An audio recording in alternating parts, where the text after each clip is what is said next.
Abra comigo, por favor, em 1 Pedro, capítulo 2, versículo 21 a 25. 1 Pedro, capítulo 2, versículo 21 a 25. Só para você que está cultuando online, enquanto você abre a Bíblia, quando eu estava morando fora do país e eu cultuava e adorava a Deus pelo nosso culto online, eu tomava banho, eu me vestia como se eu fosse para a igreja. Na verdade, eu colocava uma cadeira na frente da televisão e cultuava como se estivesse dentro da igreja. Então, um conselho para você: não esteja deitado, não esteja com o telefone em mão, não esteja como se você estivesse fazendo outra coisa, porque apesar de você não estar no templo, você está dentro e diante da presença de Deus. Então esteja com reverência diante dele. Amém? Então, 1 Pedro capítulo 2, versículo 21 a 25 diz assim: porque para isto sois chamados, pois também Cristo padeceu por nós, deixando-nos o exemplo, para que sigais as suas pisadas, o qual não cometeu pecado, nem na sua boca se achou engano, o qual, quando o injuriavam, não injuriava, e quando padecia, não ameaçava, mas entregava-se àquele que julga justamente, levando ele mesmo em mortos para os pecados, pudéssemos viver para a justiça, e pelas suas feridas fostes sarados, porque éreis como ovelhas desgarradas, mas agora bispo da vossa alma. Amém? Curve sua cabeça aí em casa, os que estão aqui, vamos orar. Senhor Deus que está nos céus, estamos, Senhor, aqui em Tua presença, diante de Ti, do Teu altar, para Te louvar, Te agradecer, Te adorar, Te bendizer, Senhor. Declarar, Pai, que não somos nada sem Ti, que só estamos aqui por conta da Tua graça e misericórdia, Pai. O Senhor nos dá a oportunidade de entender a Tua palavra e colocá-la em prática, Senhor. Revela a nós a Tua palavra, e que possamos crescer em graça e em conhecimento, e nos tornarmos homens e mulheres segundo o Teu coração. E em particular sobre a minha vida, Pai, toma a minha vida por completo, porque não é o homem que está aqui, mas é o Teu instrumento. É o que eu Te peço e Te agradeço em Teu nome. Amém. A minha vontade e o meu objetivo hoje à noite é falar um pouco de como a nossa vida deve ser pautada e caminhada tendo Jesus Cristo como nosso maior exemplo. Devemos compreender que tudo aquilo que somos deve ser comparado, devemos estabelecer o próprio Cristo como nosso exemplo. Quando eu falo isso, vou trazer para a nossa realidade que quando uma criança recém-nascida, durante o seu desenvolvimento, ela tem como mania, ou o seu crescimento, imitar aos pais, imitar aqueles que estão cuidando dela. Elas imitam palavras, imitam gestos, imitam tudo aquilo que aqueles que a cuidam fazem. Quando vão crescendo, elas vestem as roupas, a camisa, calçam os sapatos, calçam os saltos. Por quê? Porque faz parte do desenvolvimento humano imitar. Portanto, não é diferente no mundo espiritual. Nós devemos imitar a Cristo. E nós vamos perceber que ao longo da nossa caminhada de vida, o que estamos fazendo é imitar outras pessoas e atitudes que não condizem com a caminhada cristã. Mas a nossa caminhada e nossa imitação deve ser em Cristo Jesus. Portanto, vamos caminhar lá em 1 Coríntios capítulo 10, versículo 31. Vai dizer assim: portanto, quer comais, quer bebais, ou façais qualquer outra coisa, fazei tudo para a glória de Deus. Vamos compreender que Jesus, ao longo da sua caminhada aqui na terra, Ele sempre glorificou ao Pai em tudo. Algo que eu sempre falo e sempre peço a Deus é que eu possa, ou que possamos como igreja, glorificá-lo em tudo. Porque nós temos a mania de querer glorificar a Deus na igreja, glorificar a Deus dentro de casa, mas esquecemos que devemos glorificar a Deus também fora do templo. E trazendo a nossa realidade de hoje, quando todos nós estamos em quarentena, estamos dentro de casa, é um ótimo momento para você glorificar o nome de Deus entre e dentro da sua família. É quando pessoas que não sabem, não convivem com o você cristão, que devem compreender que você também glorifica a Deus aonde você está. Porque vamos entender que o nosso primeiro campo missionário é em nossa casa.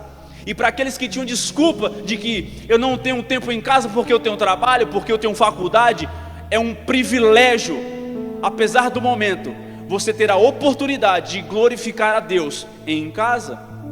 E por isso, compreendendo, e vamos seguir, que como Jesus glorificou a Deus em tudo, quando seguimos os passos de Jesus, estaremos glorificando ao Pai.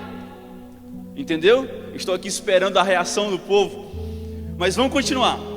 Então o que eu quero falar essa noite, em tudo o que formos fazer, em tudo o que formos decidir, em todas as atitudes que iremos cometer, primeiro devemos pensar: o que faria Jesus agora?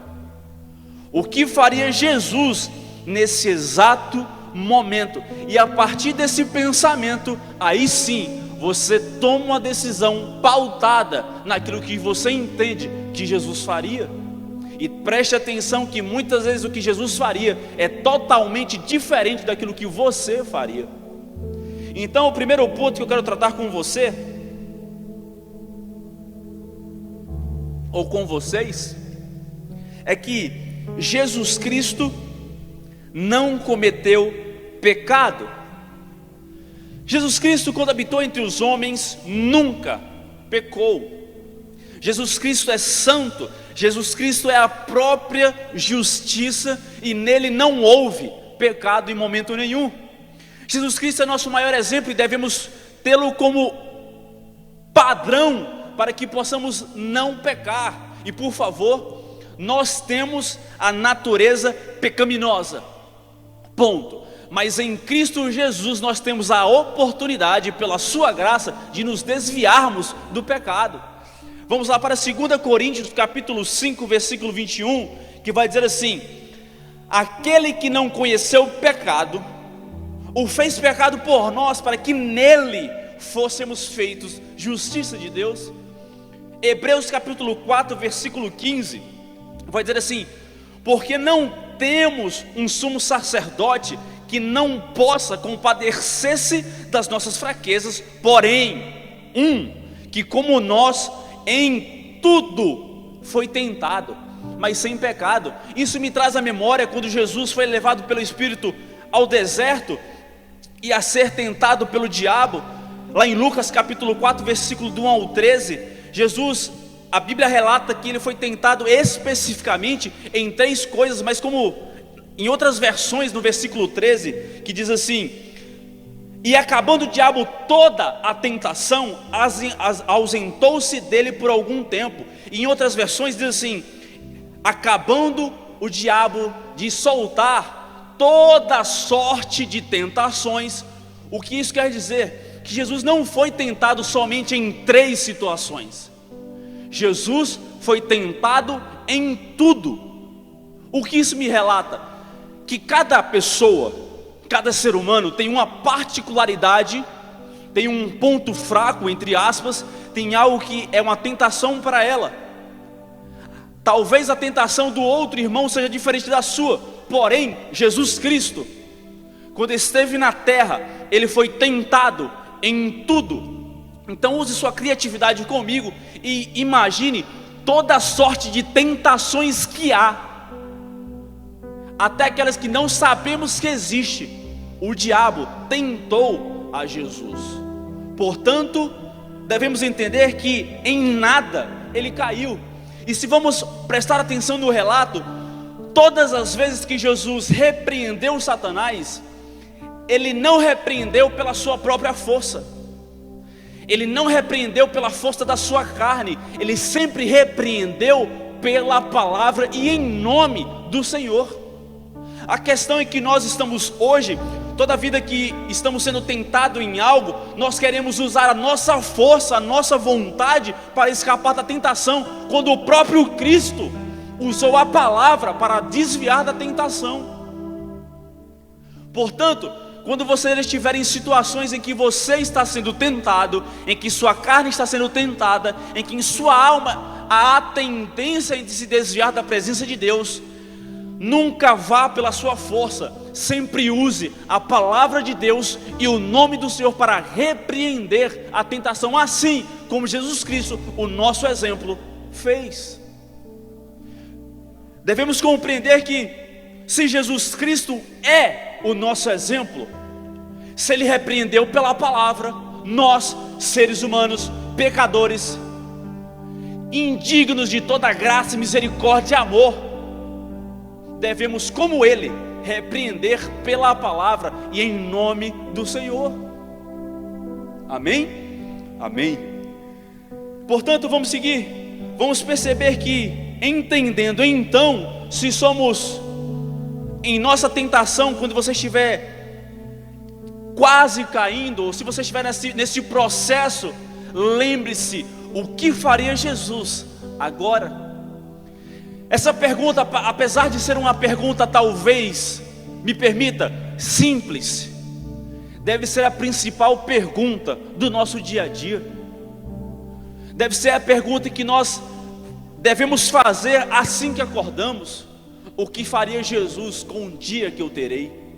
O que faria Jesus com a decisão que eu tenho que tomar? Muitas vezes nós respondemos às pessoas, nós vivemos indignamente porque esquecemos que devemos ter Cristo como nosso exemplo. E como assim?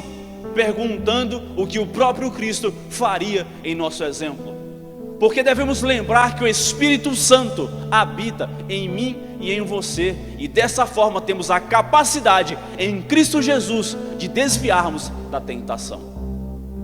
Amém? Vamos seguir.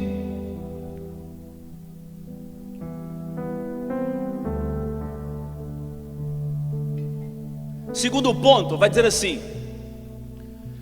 na sua boca nunca se achou engano. Muito obrigado.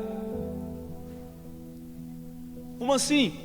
No texto que lemos lá em 1 Pedro capítulo 2, vai dizer que nunca, em outras versões diz assim, nunca disse uma só mentira. Jesus Cristo nunca mentiu. Da boca de Jesus Cristo nunca foi proferida nenhuma palavra de engano. Apesar de não termos noção pela limitação da nossa mente, em tudo que falamos existe um princípio, existe um poder nas palavras que você profere, sejam elas verdades ou mentiras, elas não deixam de ser palavras. E como Jesus, nós nunca devemos mentir. Interessante que a palavra vai dizer que o pai da mentira é o diabo. Portanto, quando você fala a verdade, você está automaticamente imitando a Cristo. E quando você profere mentiras, desculpa, você está automaticamente imitando o diabo. Em João capítulo 8, versículo 44, vai dizer assim: vós tendes por pai ao diabo, e quereis satisfazer os desejos de vosso pai. Ele foi homicida desde o princípio e não se firmou na verdade, porque não há verdade nele.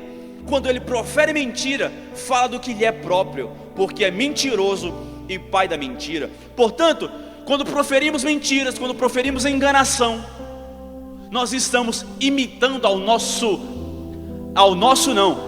aos mentirosos, estão imitando ao pai, que é o diabo.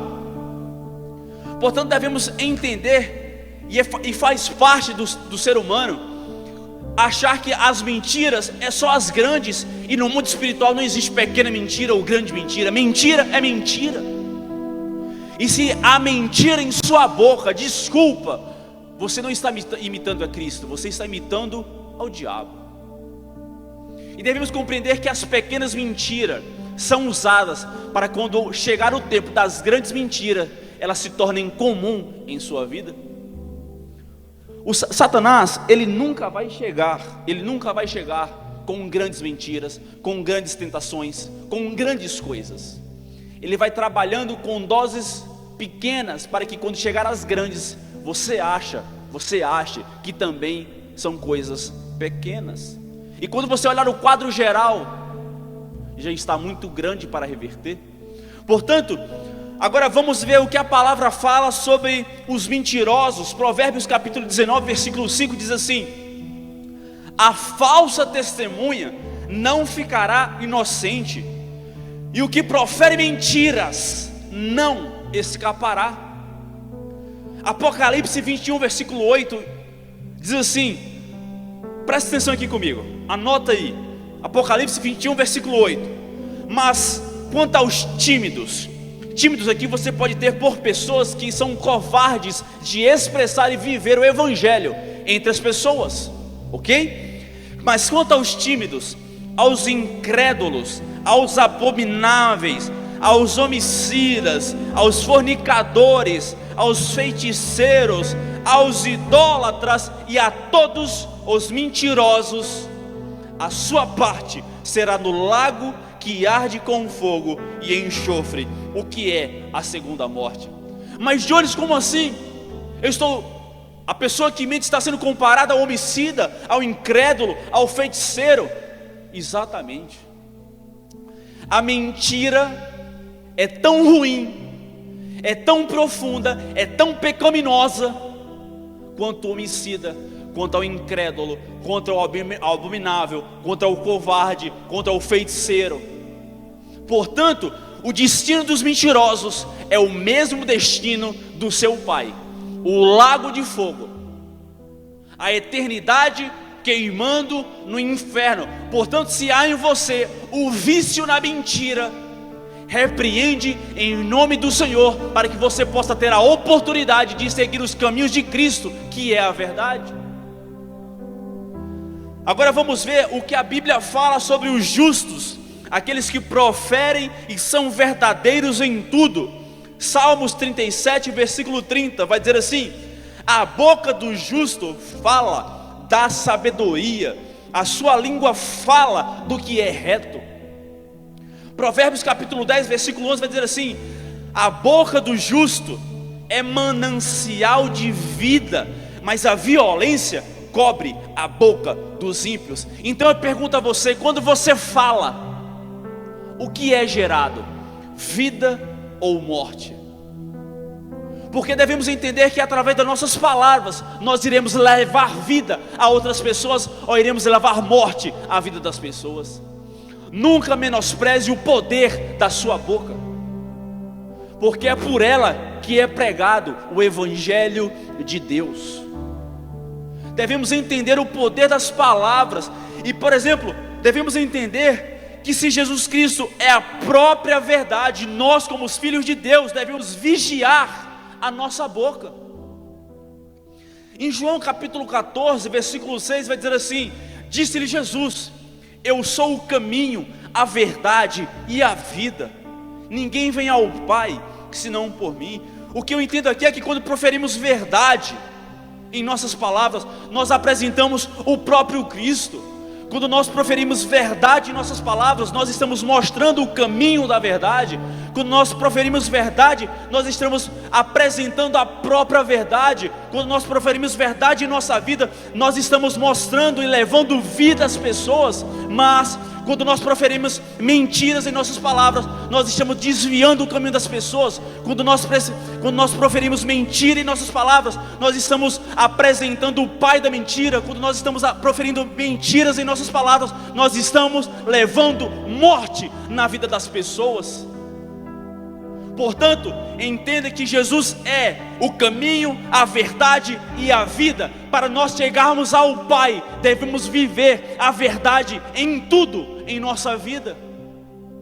Portanto, em nossas palavras sempre deve haver a verdade.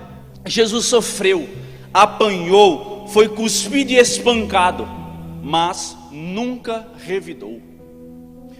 Jesus sempre exalou mansidão. Você que está em casa e aqui, abra comigo em Mateus capítulo 5, versículo 38 a 42. Mateus capítulo 5, versículo 38 a 42, que diz assim: ouvistes que foi dito, olho por olho e dente por dente. Isso aqui é tão atualizado quanto hoje, porque é isso aqui que a gente aprende no nosso dia a dia. Eu, porém, vos digo que não resistais ao mal, mas se qualquer te bater na face direita, oferece-lhe também a outra. E ao que quiser pleitear contigo e tirar-te a vestimenta, larga-lhe também a capa.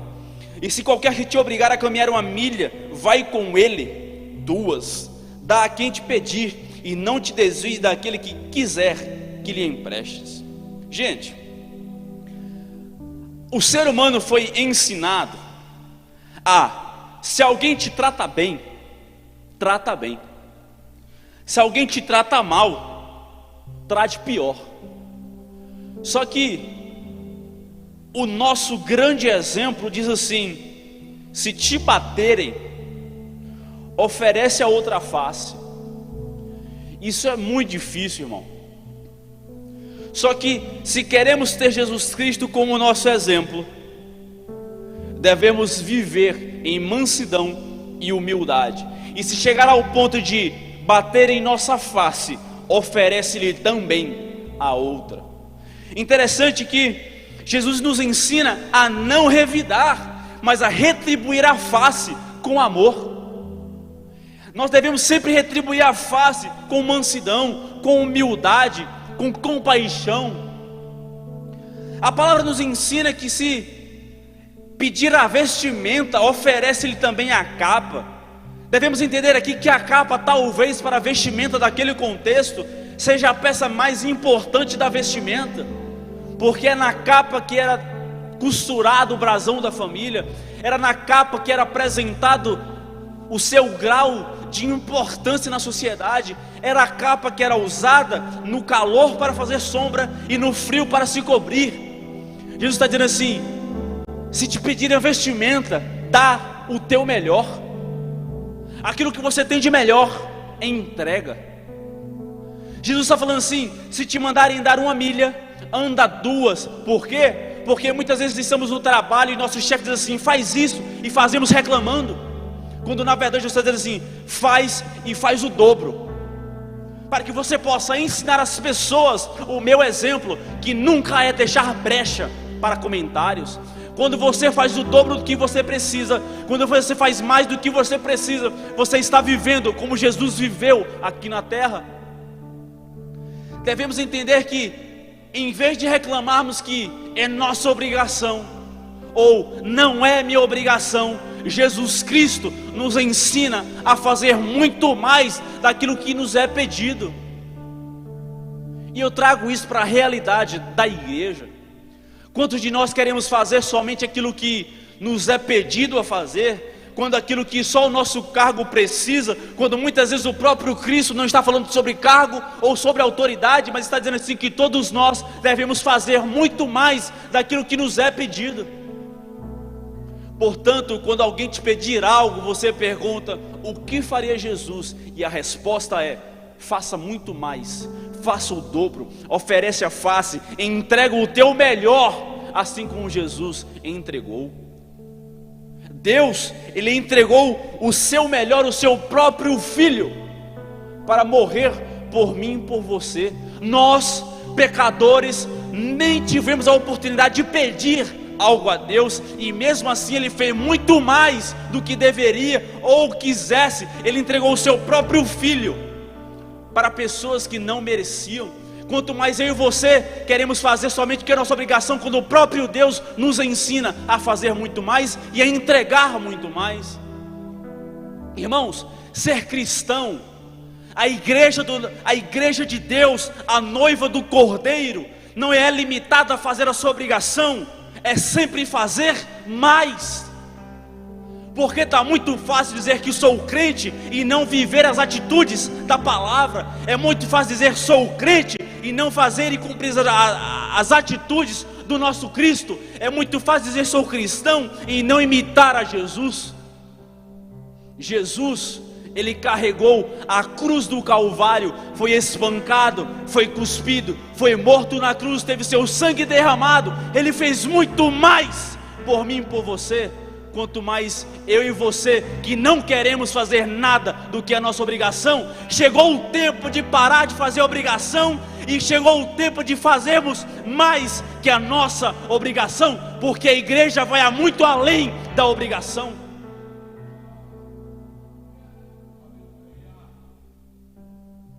Se eu e você somos igreja, porque o discurso desse tempo, desse momento que estamos vivendo agora, é que a igreja não é quatro paredes, a igreja somos nós. Então, haja como igreja.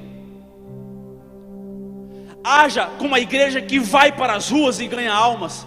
Hajamos como igreja que invade as escolas e ganha almas. Devemos agir como igreja no trabalho, devemos agir como igreja nas nações, devemos agir como igreja na família. Se somos igreja, devemos viver como igreja, não somente em dias de quarentena. Ser igreja dentro de casa é fácil. Seja igreja após a quarentena, quando nós tivermos a oportunidade de sair e levarmos o exemplo de Cristo a quem ainda não conhece. Isso é fazer mais que a obrigação. Então, se somos igreja, vivemos como igreja.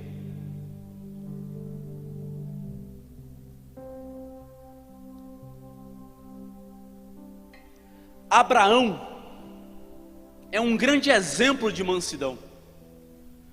Lá em Gênesis capítulo 13, versículo 5 ao 6, eu não vou ler todo, mas é o momento em que os pastores de Abraão e os pastores de Ló estão disputando e discutindo e brigando.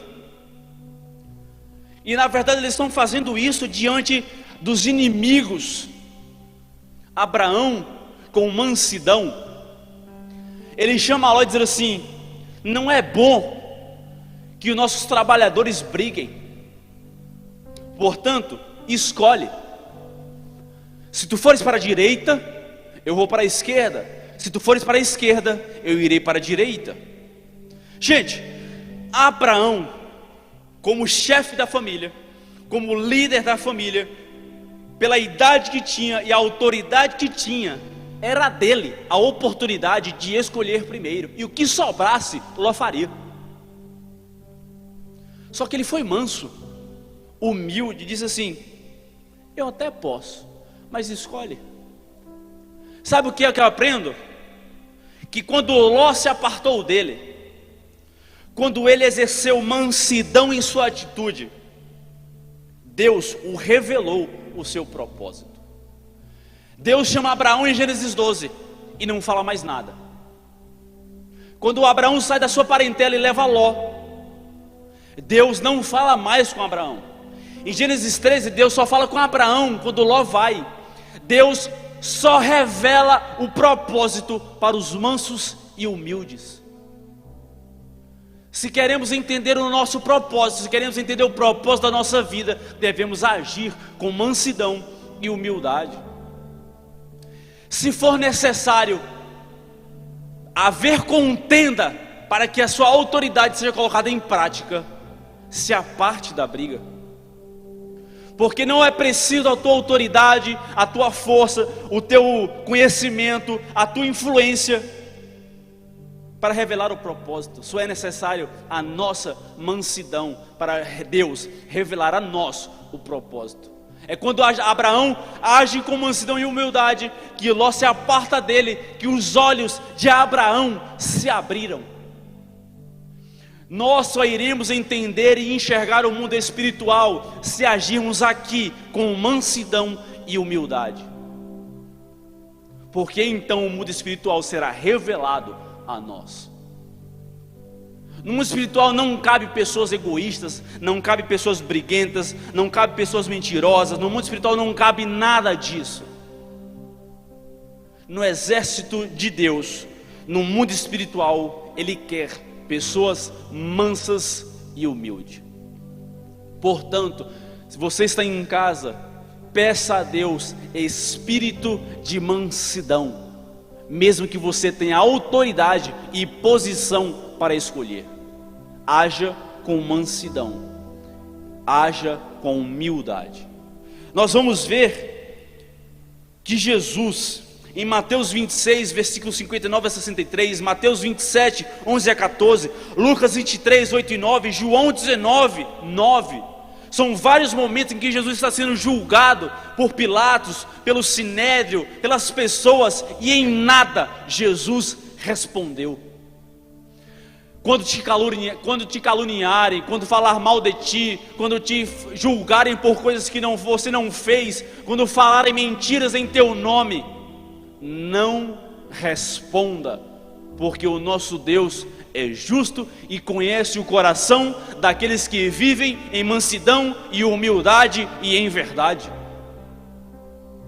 Portanto, não responda. A única vez que Jesus respondeu na terra foi quando estavam agindo de forma errada no templo do Senhor. Portanto, quando falarem de ti, não responda, mas quando falarem de Deus, se porte como alguém que defende o reino de Deus. Nós levamos o reino aonde formos. Devemos levar a cultura. O que é isso? Cultura de mansidão e humildade. Vamos seguir? Quase concluindo, ponto 4. Vai dizer assim: Jesus entregava-se àquele que julga retamente. Jesus, apesar de ser onipresente, onisciente, onipotente, na sua capacidade de Senhor, Ele nunca julgou. Ele sempre deu ao seu Pai a oportunidade de julgar retamente. Portanto, muitas vezes temos em nossas mãos a oportunidade de julgar. Só que a nossa atitude deve ser entregar nas mãos de Deus. Muitas vezes Deus colocará em tua vida oportunidades de você julgar. Só que é teste para que você possa entregar aquele que vai ser julgado nas mãos de Deus. Não cabe a mim a você julgar o ser humano. Não cabe a mim a você julgar a verdade e a vida. E ninguém vai ao Pai senão por Ele. Portanto, o seu papel não é ser o caminho. O seu papel não é mostrar o caminho. O seu papel é fazer uma fila e seguir os passos de Cristo aonde for. Isso é viver em justiça. Romanos capítulo 6, versículo 18 e 22 vai dizer assim: e libertados do pecado, fostes feitos servos da justiça, mas agora, libertados do pecado e feitos servo de Deus, tendes o vosso fruto para a santificação e, por fim, a vida eterna.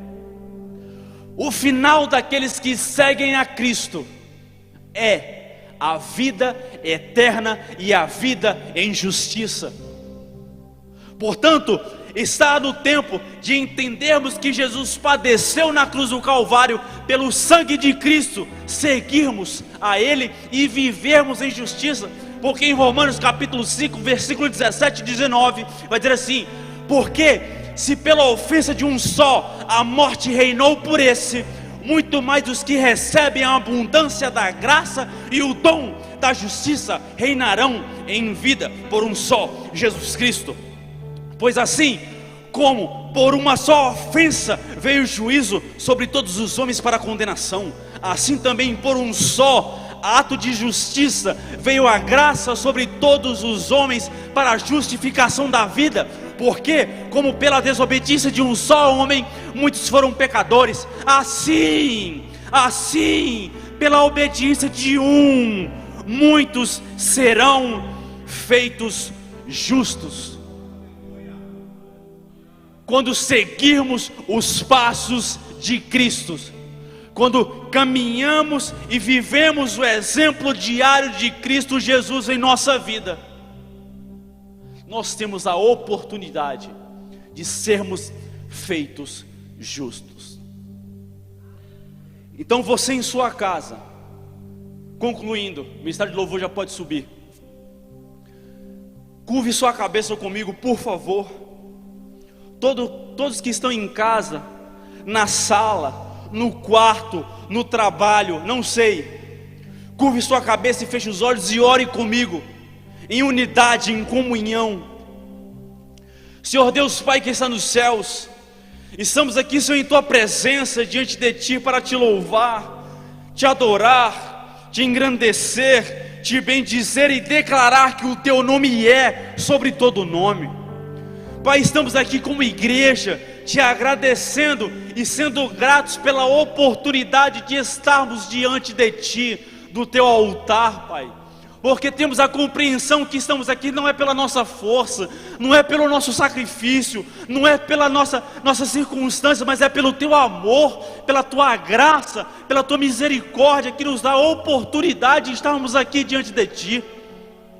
Foi pelo Teu sangue na cruz do Calvário, derramado no madeiro, que temos a oportunidade hoje de estarmos diante de Ti. Portanto, Senhor, todos os homens e mulheres, como homens e mulheres, estamos Te pedindo, Te suplicando a oportunidade de sermos homens e mulheres segundo o Teu coração. Homens e mulheres que trilham o caminho da justiça, que trilham os Teus passos, que seguimos os Teus exemplos. Nos dá sabedoria, discernimento, maturidade cristã, para que possamos seguir o Teu exemplo e levarmos o Teu exemplo aonde formos, assim sendo igreja e levando o Teu evangelho, levando o Teu reino a quem não conhece.